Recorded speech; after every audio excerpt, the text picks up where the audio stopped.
ঢাকা বিশ্ববিদ্যালয়ে কোনো ব্রাহ্মণ্যবাদের চর্চার জায়গা নয়।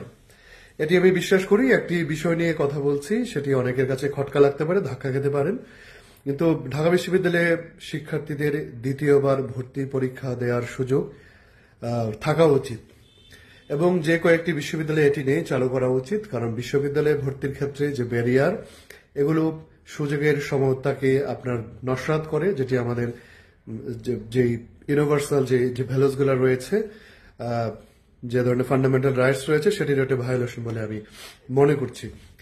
ঢাকা বিশ্ববিদ্যালয়ে দ্বিতীয়বার ভর্তি পরীক্ষা দেওয়ার সুযোগ আগে ছিল এবং বিভিন্ন বিশ্ববিদ্যালয় এমনকি মেডিকেল কলেজগুলো এখনো এই পদ্ধতি চালু রাখছে। কারণ শিক্ষার্থীরা যখন ইন্টারমিডিয়েট পরীক্ষার পরে ভর্তির প্রস্তুতি নেয়, তাদের ডিসিপ্লিন চুজ করতে হয়, অনেক জায়গায় ভর্তির সুযোগ পায় না, তখন ট্র্যাক চেঞ্জ করে আবার সে ভর্তি পরীক্ষার জন্য প্রস্তুতি নিতে থাকে। এটি স্বাভাবিক প্রক্রিয়া, সারা দুনিয়া জুড়েই হয়।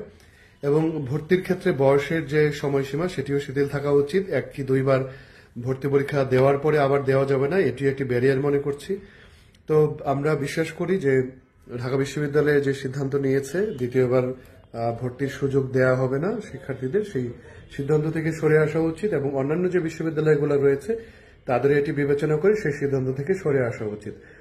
কারণ আপনি কারো সম্ভাবনাকে হত্যা করতে পারেন না, কারো সম্ভাবনাকে আপনি একেবারেই নাকচ করতে পারেন না। কারণ যে কোনো শিক্ষার্থী সিদ্ধান্ত নিতেই পারে যে ইন্টারমিডিয়েট পাশ করার পর সে 2 কি 4 বছর চাকরি করবে। বাংলাদেশের বাস্তবতা এটি আপনার কাছে কাল্পনিক মনে হলেও বৈশ্বিক বাস্তবতা এটি খুবই অ্যাকসেপ্টেড এবং গ্লোবালি আপনি হার্ভার্ড বা অক্সফোর্ড বলুন বা যে কোনো জায়গায় বলুন, আপনি আন্ডারগ্রেড প্রোগ্রামে বলুন বা মাস্টার্সে, আপনি একাধিকবার সেখানে কিন্তু আবেদন করতে পারবেন।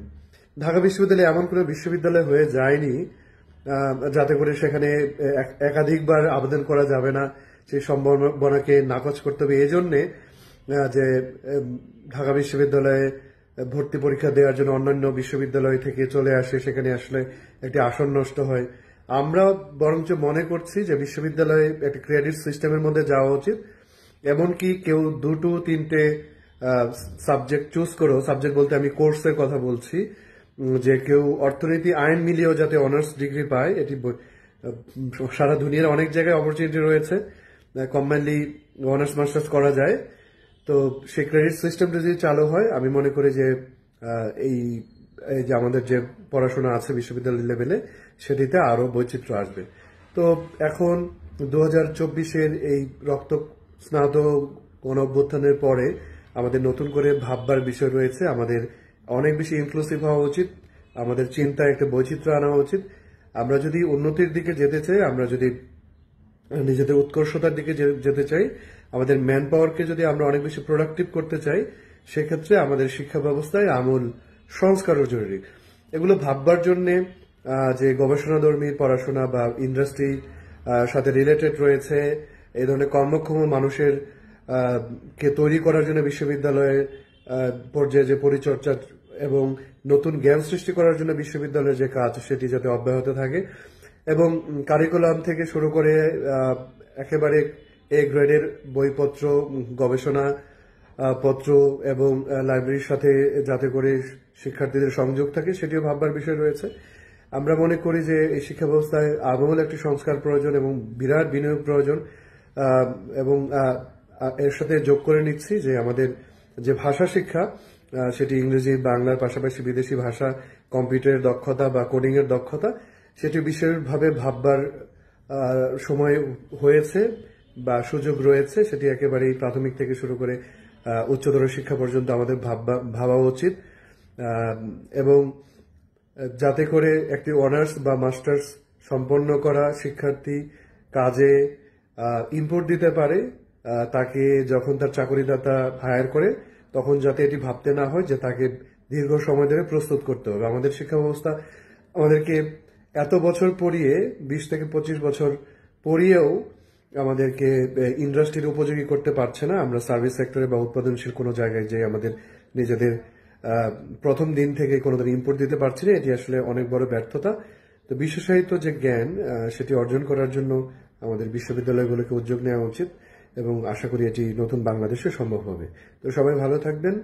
তো আবারও দ্বিতীয়বার যারা ভর্তি পরীক্ষা অংশ নিতে চায় সেই শিক্ষার্থী বন্ধুগণ যারা রয়েছে সারা বাংলাদেশে ইন্টারমিডিয়েট পাশ করুয়া তাদের দাবির প্রতি ন্যায্য দাবির প্রতি আমাদের সমর্থন রইল।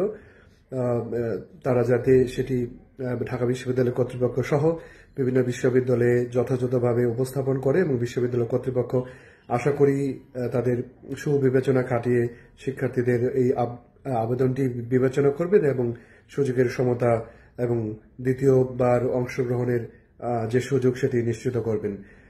আমরা মনে করছি যে দ্বিতীয়বার যদি কেউ ভর্তি পরীক্ষা দিতে চায় সেক্ষেত্রে যদি ফি বৃদ্ধিও করা হয় সেটি তো মনে হয় না কোনো সমস্যা আছে, কারণ বিশ্ববিদ্যালয়ে ভর্তি পরীক্ষা কেন্দ্রিক যে একটি বিশাল আয় হয় বিশ্ববিদ্যালয় চাইলে কিন্তু সেটি তার উন্নয়নে ওইভাবে বা অবকাঠামোতে কাজে না লাগিয়ে এটি কিন্তু গবেষণা খাতে কাজে লাগাতে পারে। বিশ্ববিদ্যালয়ের গবেষণার যে ফান্ড রয়েছে সেটিকে আরো সমৃদ্ধ করতে পারে, এমনকি এই অর্থ দিয়ে বিশ্ববিদ্যালয়ের মেধাবী শিক্ষার্থীদের এবং যাদের প্রয়োজন তাদের কিন্তু বৃত্তির ব্যবস্থাও করতে পারে। আমি মনে করি এটি একটি সুযোগ, এই সুযোগকে দুপক্ষেরই ব্যবহার করা উচিত। বিশ্ববিদ্যালয়ে যাতে ছাত্রদের জন্য উন্মুক্ত থাকে, এটি অনেক বেশি যাতে সহিষ্ণু থাকে এবং যেটি ফ্লেক্সিবল থাকে, এটি আমরা আশা করি যে বাংলাদেশে বিশ্ববিদ্যালয় পর্যায়ে পড়াশোনা যে মানের উন্নতি ঘটবে এবং সবার সুযোগের যে সমতা সেটি নিশ্চিত হবে।